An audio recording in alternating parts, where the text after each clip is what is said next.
So now we're going to look at phase 3 and the next couple things you want to do with place. And I've got with me my dog Tope to show you this.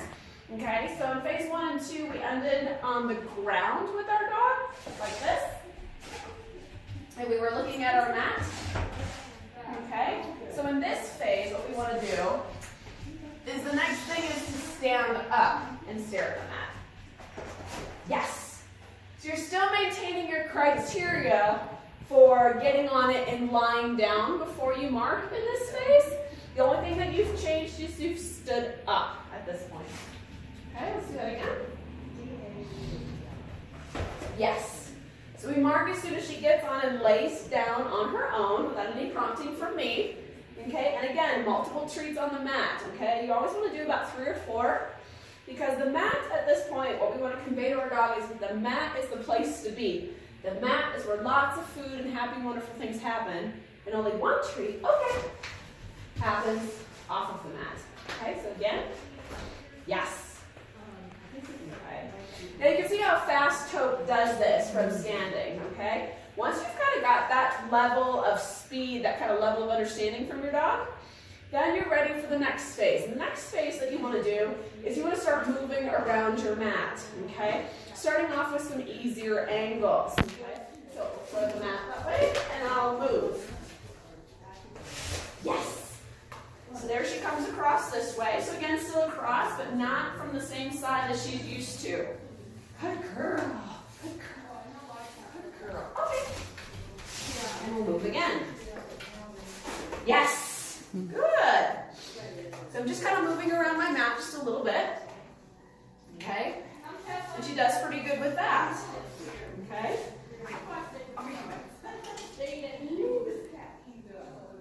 Yeah. So she missed her treat there. Here we go. Yeah. Ready? What is it? Hi. What are we doing? What are we doing? Yes. Good. Good. Your mat tends to smell really good at this point with lots of treats, so they may find a point on your mat like she did, where she finds it interesting or there's some residual smells. Don't worry about it. Just keep working. Okay. No. So now I'm going to add a little bit of distance. Okay? And a little bit of distance is just, as you can see, from my feet to the mat is only a few inches, you know, somewhere between 4 and 8 at a time. You don't want to start with your distance moving a couple of feet at a time. That's going to confuse your dog, and they may just run over to you and lay down in front of you as opposed to paws on the mat. Okay? Okay. Okay. So again, we move, maybe a little bit of distance. Yes, good girl. And what you're looking for is that your dog runs over and stops and lays down on the mat, that they do not come to you. Good girl. Good girl. Okay. Good. Let's try a little more distance. Yes. Good girl. So there you can see when I took off distance, I just added a few more inches. So I was here and then a little bit more. Okay? About half a foot at a time is about right. Good girl. Okay. Good girl. And when you've got a little bit of distance and you've got a little bit of the easy angles with your dog, then you can start trying some harder angles. So she's been coming, you know, to get her treats kind of to the side and across from me. So let's see what she does if I throw it behind me. And if I look at my mat. Yes, good girl. So there I'm maintaining my distance from my mat just a little bit. And she had to come from behind me, you know, not as easy to come over and lay down. Okay? Good girl. Good girl. Okay. And that's kind of what you're looking for this phase for place. So the next thing that we want to challenge our dogs for place is lots of distance and some tougher angles, okay? So I'm going to throw the treat for Tope to start getting her going. And I'm going to start at a fair amount of distance and look at my mat. Yes, good girl. Again, maintain your criteria. She gets on it and she lays on it on her own and then marked and treated. Again, multiple treats on the mat, okay? Always feet on the mat a few times, okay? And again, try some distance. Yes, good girl. So here you can see I'm not facing my mat so directly. I'm technically facing this way and just looking at my mat, okay? Okay, so let's see if she'll do it from behind. Yes, good girl. Good girl. Very good. Very good. Good girl. Okay. Ready to go?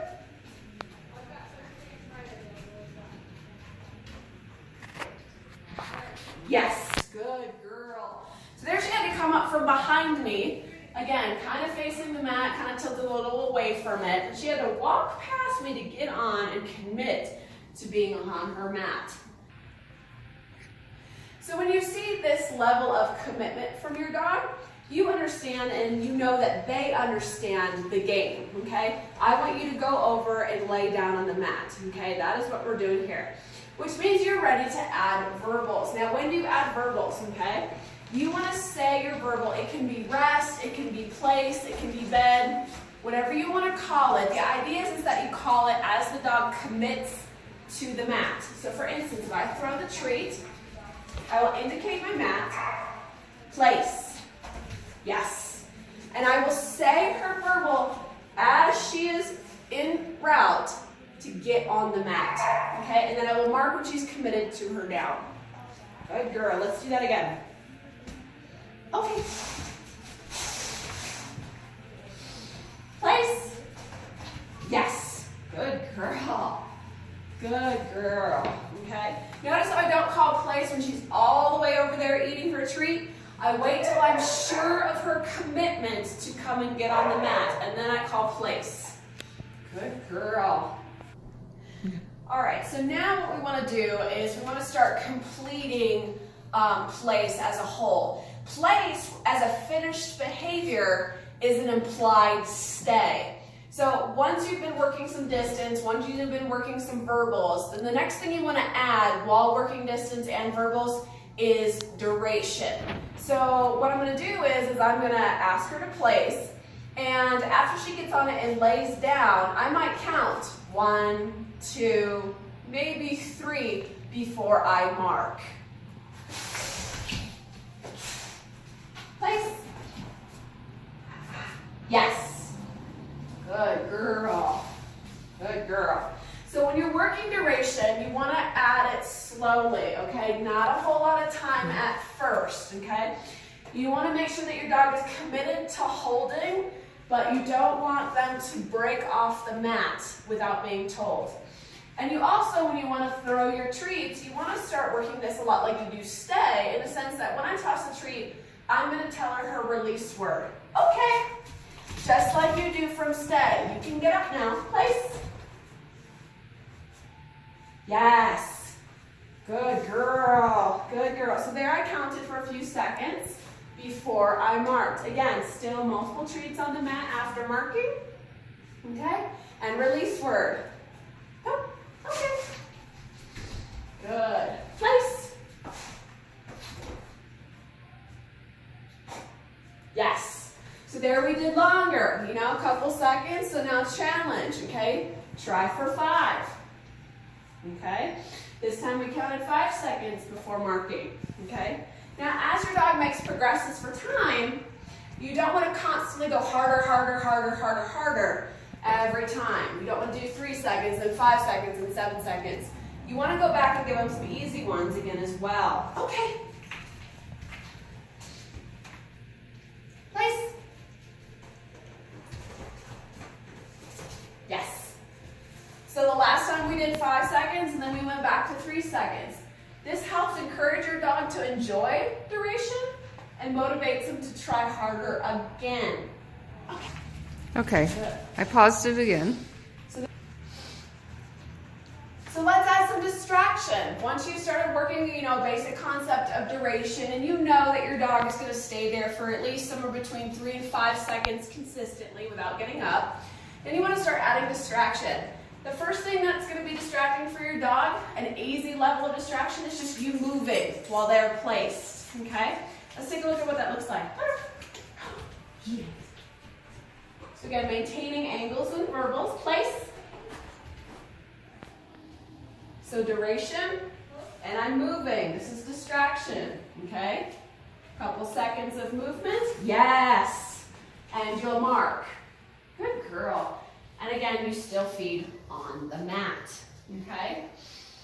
If your dog gets up, okay, you know that they probably weren't ready for that level of criteria, meaning you probably counted too long, too much duration, or you may have tried a level of distraction that they weren't quite ready for yet. But this is kind of what it looks like to progress with mat. Ultimately, get on there, stay, and don't move, you know what I mean, until you're released. Okay. Good girl. So let's look at that again. Place. Good. Duration and distraction. Okay, start moving around to the side of your dog or behind. This is tough. Dogs want to turn and look at you or get up. Okay. Yes. Good girl. Okay. So when you're working place as a finished behavior, you know what I mean, it's an implied stay. You never want to actually tell your dog to stay. And just like when you work stay, you are going to constantly want to maintain and challenge the criteria for the 3 Ds. Your distance work, your duration, how long they sit there, and for distraction, okay? Under what circumstances are they able to hold? Now, if you're working some challenging distractions, one of the things that you can do to help them hold is give them their favorite chewy, okay? Give them a bully stick, something high value that takes them a while to kind of gnaw on, okay? Just like when you work stay as well. If your dog breaks the criteria, oops, nothing happens, but we put them back, okay? So we re-put them, we replace them on the mat, okay? And go back to working it like a stay. Keep in mind, this is implied, okay? So as you make progressions, okay, your dog will hold of their own accord without you actually being told to stay. Thanks for watching.